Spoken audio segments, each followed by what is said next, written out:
And right to our top story now. An Atlanta grand jury has indicted former President Trump and 18 of his allies for allegedly meddling in Georgia's 2020 presidential election. This marks the fourth indictment for Trump this year. We have team coverage of these latest charges. Victor Jorges is live at Mar-a-Lago with reaction to the indictment. But we want to begin with our Mike Trim breaking down the charges from our live desk here. Mike, we're also hearing from the district attorney overseeing the case. That's right, Ashley and Megan. After a 2-year investigation, former President Trump and more than a dozen of his allies have been indicted in Georgia, accused of trying to overturn that 2020 election loss to President Biden in that state.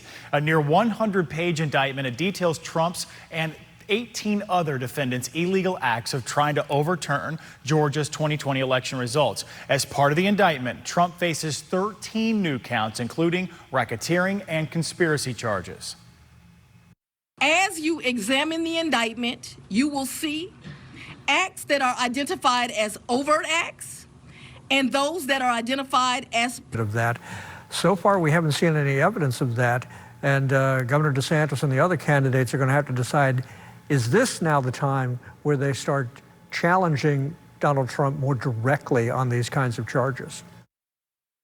There's a lot more here, too. Coming up at 6, you can catch Michael's full interview with our political analyst, Brian Crowley, right here on Today on 5. Hear what he has to say about the testimony of Republicans that may have a big impact on the entire case. Our team coverage continues now with reactions from both sides of the aisle. After these newest developments, Victor Jorges is live near the Mar-a-Lago estate with that part of the story. Good morning, Victor.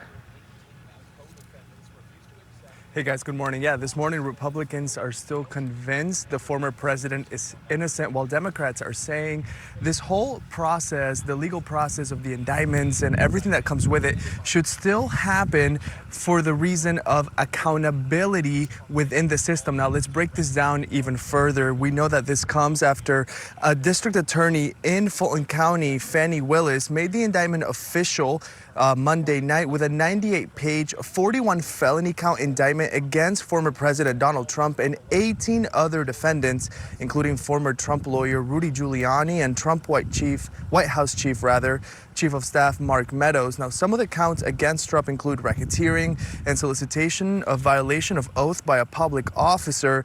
Now, take a listen to what some local politicians had to say about it all.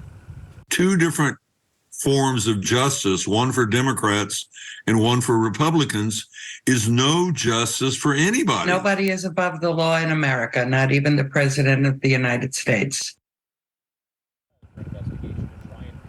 Now, that district attorney out of Georgia did say Trump and the co-defendants here have until August 25th to, quote-unquote, voluntarily surrender. Trump's team, in the meantime, responding, saying this is shocking and absurd. And like Mike mentioned, of course, the timing of this is crucial because in just a few days, that first debate for the GOP nomination is taking place. Okay, and I'm sure Victor will be waiting to see if some people might even show up outside of Mar-a-Lago, as they often do during these kind of developments. Thanks so much for reporting live for us this morning.